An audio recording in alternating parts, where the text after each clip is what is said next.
Stock market का सबसे बड़ा स्कैम क्या है पता है? ये जो टिप सर्विस चलती है ना, वो। और शायद आप लोग भी इसका शिकार बन चुके होंगे या फिर आप बनने वाले होंगे, क्योंकि आप लोग भी बहुत ज्यादा टिप्स पे डिपेंडेंट रहते हो। लेकिन मेरे भाई एक बात को समझो कि अगर टिप से पैसा बनता तो दुनिया के जितने भी बड़े इन्वेस्टर्स हैं वो सब टिप से ही काम करते हैं ना। वो सब व्हाट्सएप यूनिवर्सिटी के ग्रेजुएट क्यों नहीं बन जाते हैं? तो मेरे भाई देखो, बात ऐसी है कि टिप से कभी भी पैसा नहीं बनता है। अगर सच में अगर आपको स्टॉक मार्केट से या फिर इस तरीके से पैसा कमाना है तो आपको एक स्किल मास्टर करनी पड़ेगी, जो कि है फंडामेंटल एनालिसिस। और इस फंडामेंटल एनालिसिस का बैकबोन होता है बैलेंस शीट। तो आज की इस वीडियो में मैं आपको स्टेप बाय स्टेप बताऊंगा कि आप कैसे एक कंपनी को फंडामेंटली एनालिसिस कर सकते हो, उसके नंबर्स जो होते हैं, उसका डेटा होता है, उसको पढ़ सकते हो। और देखो, ये कोई बोरिंग फाइनेंस का लेक्चर नहीं होने वाला है। मैं आपको बहुत ही इंटरेस्टिंग और बहुत मजेदार तरीके से आप लोगों को ये चीज सिखाने वाला हूँ, जो जिंदगी में आप लोगों को बहुत ज्यादा काम भी आएगी और आप लोग इस वीडियो के बाद उस चीज को कभी भूलोगे भी नहीं। तो इस वीडियो के एंड तक जरूर देखना, क्योंकि इस वीडियो के बाद आपको कोई और वीडियो देखने की जरूरत भी नहीं पड़ेगी और आप टिप सर्विस लेने के बजाय आप खुद से एनालिसिस करना सीख जाओगे। तो वीडियो को एंड तक जरूर देखना। तो देखो, एक बात को समझो, जब हम ट्रेडिंग करते हैं तब हम शॉर्ट टर्म प्राइस को एनालिसिस करते हैं। वैसे ही जब अगर हम फंडामेंटल एनालिसिस करते हैं कंपनी का, तब हम उसके लॉन्ग टर्म बिजनेस को समझते हैं। ठीक है, मतलब देखो, अगर आप समझो कि आप जिस कंपनी में पैसा लगा रहे हो, ठीक है, तो आपको ये चीज देखनी है कि वो कंपनी 5-10 साल 15 साल में कितना ग्रो करेगी, कितने प्रॉफिट्स करेगी, किस लेवल से एक्सपेंशन करेगी, तो ही तो आपका पैसा भी ग्रो होगा ना। तो आपको ये सब चीजें सिखाता है, ये सब चीजें पता चलती है फंडामेंटल एनालिसिस करने के बाद। ठीक है, तो देखो, आपको फंडामेंटल एनालिसिस करने के लिए 3 सबसे बड़े जो स्टेटमेंट्स होते हैं वो आपको देखने पड़ते हैं। सबसे पहला होता है बैलेंस शीट। ठीक है, ये कंपनी का होता है, कंपनी का हेल्थ का फोटो होता है, समझ लो। ठीक है, बैलेंस शीट देखना सबसे ज्यादा जरूरी होता है। सेकेंड चीज जो होता है वो होता है P&L स्टेटमेंट। ठीक है, इसका मतलब होता है कि देखो, कंपनी में P&L मतलब होता है प्रॉफिट एंड लॉस स्टेटमेंट, यानी कि कंपनी जिस कंपनी में पैसा लगा रहे हो वो प्रॉफिट कर भी रही है या फिर लॉस ही कर रही है। और थर्ड चीज जो आती है वो होता है कैश फ्लो स्टेटमेंट। ठीक है, इसका मतलब होता है कि कंपनी जो भी अपने प्रॉफिट्स वगैरह दिखा रही है, जो अपने पास जो कैश बता रही है, जितने पैसे कंपनी के पास हैं, क्या वो रियल है या फिर सिर्फ वो पेपर पे है। तो आप लोगों को ये चीज देखना बहुत ज्यादा जरूरी है। ठीक है, ये और आज हम डिटेल में बात करेंगे बैलेंस शीट पर। ठीक है, तो देखो, मैं आपको बैलेंस शीट को एकदम सिंपल तरीके से समझाता हूँ। ठीक है, देखो, balance sheet as a report card की तरह होती है। ये क्या दिखाती है कि जैसे कंपनी के पास असेट्स कितने हैं। ठीक है, यानी कि कंपनी के पास खुद की चीजें कितनी हैं। सेकेंड चीज ये दिखाती है कि लाइबिलिटीज कितनी है। लाइबिलिटीज यानी कि कंपनी के पास उधार कितना, ठीक है, उसको कितना पैसा चुकाना है। और थर्ड चीज जो इन दोनों के बीच में आती है वो होता है इक्विटी शेयर होल्डर्स, यानी कि जो कंपनी के ओनर्स है उनका पैसा कितना है, इसमें उनका कितना हिस्सा है। ठीक है, ये 3 चीजें होती है मेजरली। जैसे आप एक एग्जांपल से समझो कि एक एग्जांपल, मतलब आप सिंपल तरीके से समझ लो कि एसेट्स मतलब जो कंपनी के पास है, लाइबिलिटीज मतलब जो उधार उसको चुकाना है, और जो इक्विटी शेयर होल्डर का मतलब होता है कि जो पैसा कंपनी के ओनर्स ने लगाया है। ठीक है, हमेशा इन तीनों की जो इक्वेशन होती है वो बैलेंस होती है, यानी कि assets is equals to liabilities plus equity share holders. ठीक है, तो ये इसकी इक्वेशन होती है। I hope that's clear. तो दोस्तों, अब समझ लेते हैं कि असेट्स और लाइबिलिटीज क्या होती है। ठीक है, असेट्स और इधर अपन लिख देते हैं लाइबिलिटीज। ठीक है, तो देखो दोस्तों, असेट्स का मतलब होता है कि जो चीजें कंपनी के पास हैं। ठीक है, यानी कि आप देखो, इसमें होता है 2 पार्ट होते हैं, एक होते हैं करंट असेट्स और दूसरे होते हैं इसमें नॉन करंट असेट्स। ठीक है, वैसे ही लाइबिलिटीज में भी 2 चीजें होती हैं, वो होते हैं एक तो करंट लाइबिलिटीज और सेकंड होता है नॉन करंट लाइबिलिटीज। ठीक है, तो सबसे पहले बात करते हैं हम लोग करंट असेट्स की। तो करंट असेट का मतलब होता है दोस्तों कि वो चीजें, ऐसी चीजें जो 1 साल के अंदर विद इन 1 ईयर यानी कि शॉर्ट टर्म पीरियड में कैश पे कन्वर्ट हो सकती है। ठीक है, यानी कि इसका सबसे बेस्ट एग्जाम्पल होता है जैसे कि कैश कंपनी के पास, तो वो करंट एसेट में आता है। सेकेंड चीज इन्वेंटरीज, मतलब कंपनी के पास जो सामान पड़ा हुआ है वो, यानी कि वो कभी भी बेच के पैसा कैश में कन्वर्ट कर सकते हैं। ठीक, ये एग्जांपल कुछ उसके हो गए। और जैसे कि हो गया इसमें आप ले लो अकाउंट रिसीवेबल्स, यानी कि जिन लोगों का पैसा बाकी है वो आना, तो वो हो जाएगा अकाउंट, वो भी 1 साल के अंदर आप लोग कैश कन्वर्ट कर सकते हैं, इसलिए वो सब आ जाता है करंट असेट्स में। आई होप आपको करंट असेट क्लियर हो गया होगा। वैसे ही अब नॉन करंट असेट की बात करते हैं, तो इसके एग्जांपल मतलब देखो, इसका मतलब होता है कि जो लॉन्ग टर्म होते हैं। नॉन करंट असेट को आप सीधी सिंपल लैंग्वेज में समझ लीजिए कि फिक्स्ड असेट्स। ठीक है, फिक्स्ड यानी कि इसमें क्या होता है कि बिल्डिंग, अब बिल्डिंग क्या है, किसी कंपनी की फिक्स्ड एसेट है, वो ज्यादा मूव नहीं होती है। ठीक है, सेकंड चीज इसमें आती है, जो बड़ी चीजें होती है वो होती है मशीन्स। आई होप ये चीज क्लियर हो गई आपको, नॉन करंट असेट्स और करंट असेट्स क्या होते हैं। अब बात करते हैं अपन लाइबिलिटीज पे, तो लाइबिलिटीज का मतलब होता है उधार, ये चीज आपको क्लियर हो गई। तो सबसे पहले करंट लाइबिलिटीज यानी कि ऐसे लोन्स या फिर ऐसी उधार की चीजें जो 1 साल के अंदर पे करनी होती है। आई होप ये चीज क्लियर होगी। जैसे कि इसमें अपन लिख देते हैं 1 ईयर और इसमें भी अपन लिख देते हैं 1 ईयर। ठीक है, तो ऐसे करंट लाइबिलिटीज यानी कि ऐसे करंट लोन्स समझ लो, ऐसे पैसे चुकाने हैं जो 1 साल के अंदर ही चुकाने होते हैं। जैसे इसका सबसे बड़ा एग्जांपल होता है अकाउंट्स पेएबल, यानी कि जो बिल्स ड्यू होते हैं वो। ठीक है, उसके बाद कोई भी एक्सपेंसेस, जैसे कि जो नॉर्मल बेसिक एक्सपेंसेस होते हैं वो आप समझ लो। ठीक है, ये सब चीजें करंट लाइबिलिटीज में आती है जो कि विद इन 1 ईयर आपको पे करनी होती है। और उसकी जगह पे ये नॉन करंट का होता है, मतलब होता है नॉन करंट लाइबिलिटीज का मतलब होता है लॉन्ग टर्म लोन्स, यानी कि डेट समझ लो आप। ठीक है, कंपनी के ऊपर, यानी कि इसमें होता है कि जो बड़े लोन्स होते हैं, ठीक है, तो वो चीजें आती हैं नॉन, मतलब लॉन्ग टर्म में जितने कंपनी ने लोन्स ले रखे हैं तो वो चीजें आपको इसमें पे करनी पड़ेंगी, वो आती है नॉन करंट लाइबिलिटीज में। आई होप आपको ये चीज क्लियर हो गई होगी। तो देखो एक एग्जांपल लेते हैं, जैसे अगर कंपनी के पास 200 करोड़ के असेट्स हैं, ठीक है, 200 करोड़ के असेट हैं, और कंपनी के ऊपर जो करंट लाइबिलिटीज हैं वो है 100 करोड़ की समझो, तो वो कंपनी अच्छी मानी जाती है, स्ट्रांग मानी जाती है। ठीक है, वैसे ही जैसे ये नॉन करंट असेट्स और नॉन करंट लाइबिलिटीज हैं, तो जो नॉन करंट लाइबिलिटीज हैं वहीं से आता है, इन दोनों से मिलके बनता है डेट टू इक्विटी रेशियो, जो कि सबसे ज्यादा इंपॉर्टेंट होता है किसी कंपनी के फंडामेंटल एनालिसिस में।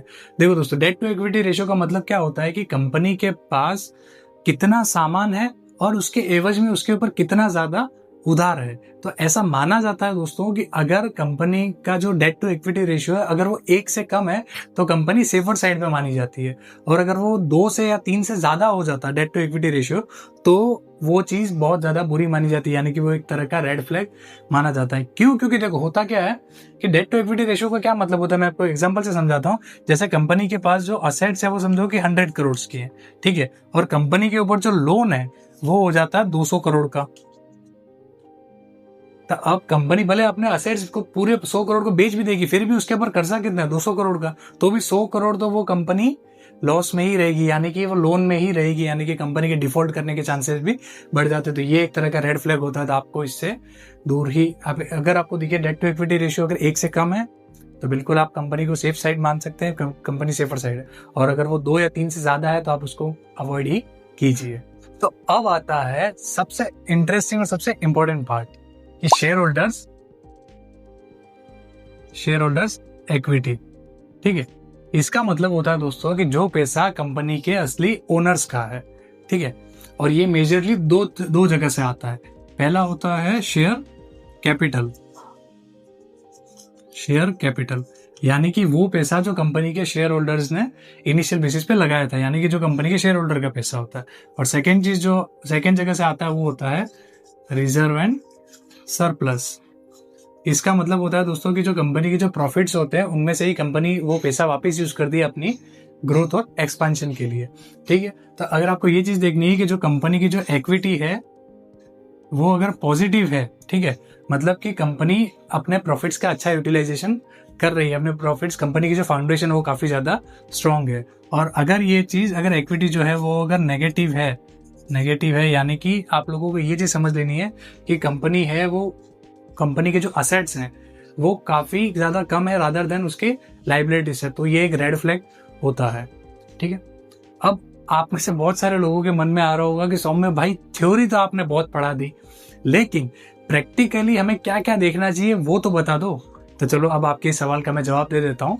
तो उससे पहले वीडियो को लाइक करके चैनल को सब्सक्राइब जरूर कर देना है। बहुत ज़्यादा मेहनत लगती है ऐसी वीडियोस को बनाने के लिए, तो प्लीज़ ज़रा इतना कर देना, ठीक है।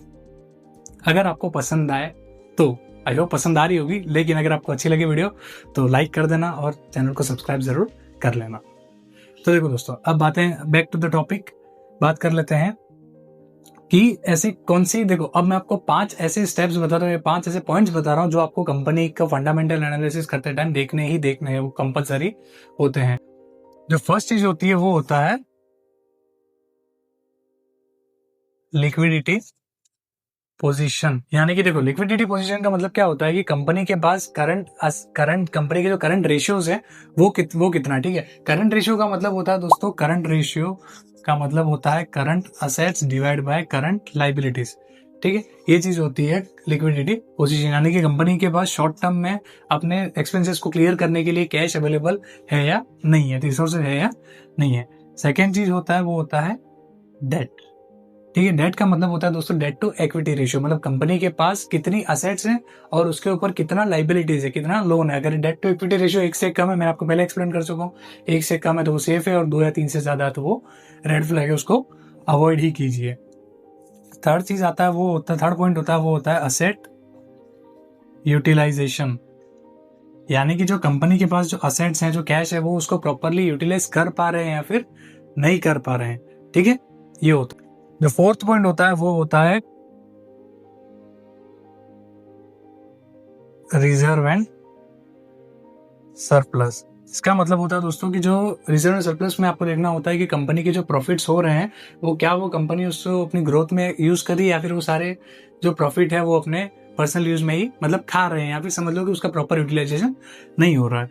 और जो लास्ट पॉइंट आता है वो होता है कंटीजेंट लाइबिलिटीज। इसका मतलब होता है कि जो हिडन रिस्क होती है कंपनी की, यानी कि कोई हिडन रिस्क होगी, समझ लो आप। कंटीजेंट लाइबिलिटी का मतलब होता है हिडन रिस्क, या फिर कंपनी पर कोई केस चल रहा है समझो, ठीक है, या फिर कंपनी ने किसी को गारंटी दी हुई है, ठीक है, तो वो चीज आती है कंटीजेंट लाइबिलिटीज में, तो आपको वो चीज भी देखनी पड़ेगी, ठीक है।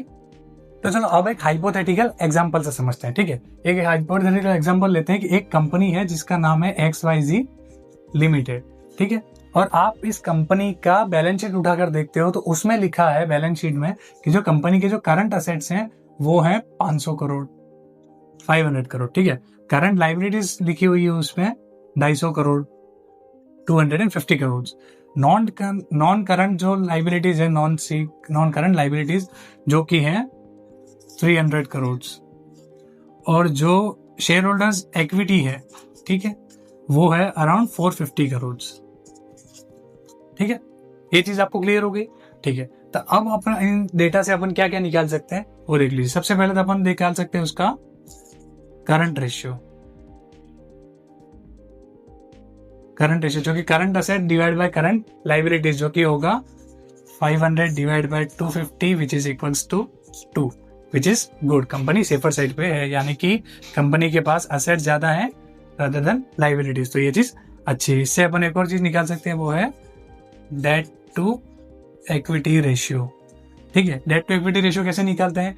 टोटल डेट यानी कि नॉन करंट लाइबिलिटीज होती है वो डेट होता है, तो total date divide by share holders equity, total share holders equity, तो उसको डिवाइड करेंगे तो अपना क्या आ जाएगा, डेट टू इक्विटी रेशियो। अगर इस केस में देखेंगे तो अपना टोटल डेट कितना है 300 करोड़, और शेयर होल्डर्स की इक्विटी कितनी है 450 करोड़। तो अगर आप इसमें मोटा मोटी लगाओगे तो लगभग ये हो जाएगा 0.666 के अराउंड, ठीक है।